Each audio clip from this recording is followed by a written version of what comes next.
የምግብ ምንጭ ነው፣ የስራ ዕድል ምንጭ ነው፣ የሰላምም ምንጭ ነው።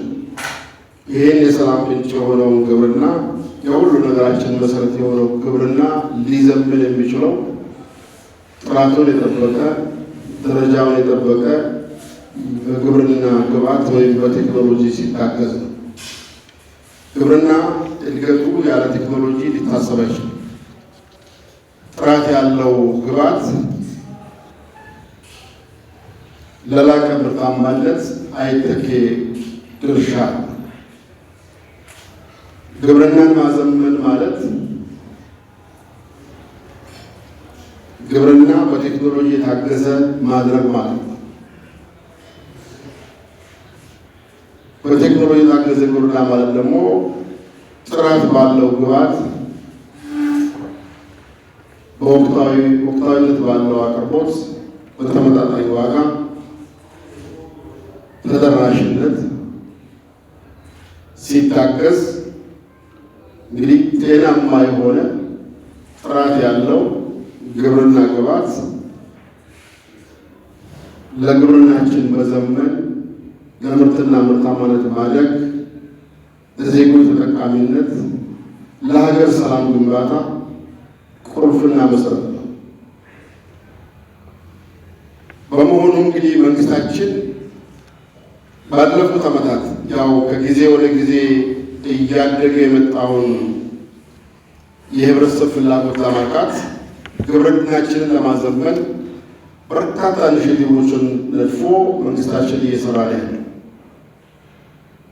በተለይ ግብርና ዘርፉ እንዲዘምን የተለያዩ እርምጃዎችን እየወሰደ ነው ያለው።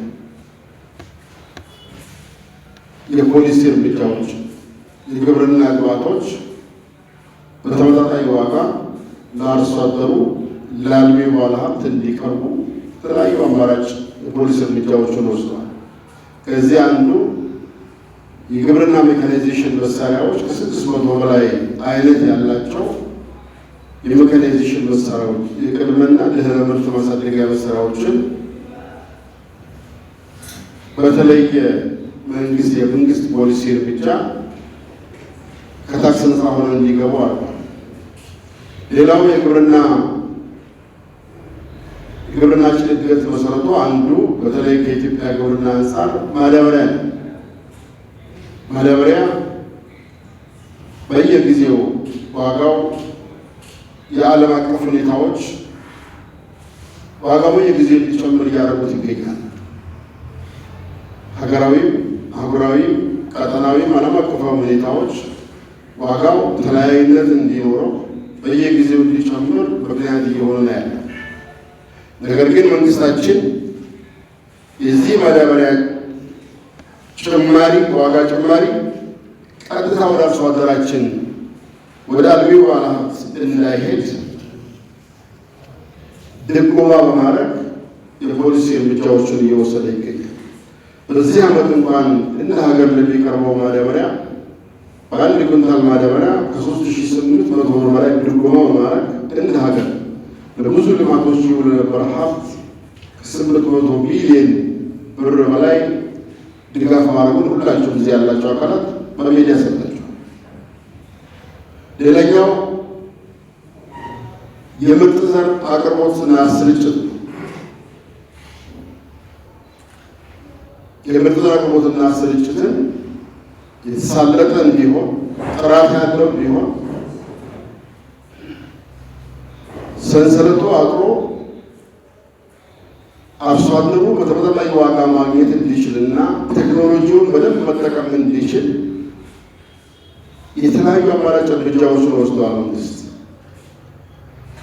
ህብረት ስራ ማህበራትን በማደራጀት በማጠናከር መንግስታዊ ተቋማትን ኢንተርፕራይዞችን አደራጅቶ ዘር እንዲያባዙ በማድረግ የግል ዘር አባዥ ለሆኑ ባለሀብቶች መሬት በማመቻቸት ብድር በማመቻቸት ለአቅም ግንባታ ስልጠና በመስጠት ሌሎች አማራጭ እርምጃዎችን እየወሰደ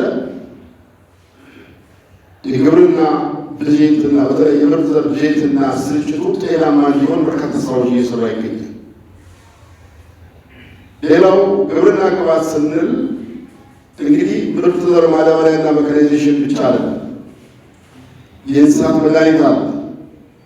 ቀጥታ ከሰው ልጅ ሕይወት ጋር ግንኙነት ያለ ከመሬታችን ከአፈራችን ጋር ግንኙነት ያለ አግሮ ኬሚካሎች አሉ። የእነኚህ አጠቃላይ ግብርና ግብዓቶች አቅርቦት ስርጭት ጤናማ እንዲሆን እንደ ሀገር በርካታ ስራዎች እየተሰሩ ይገኛሉ።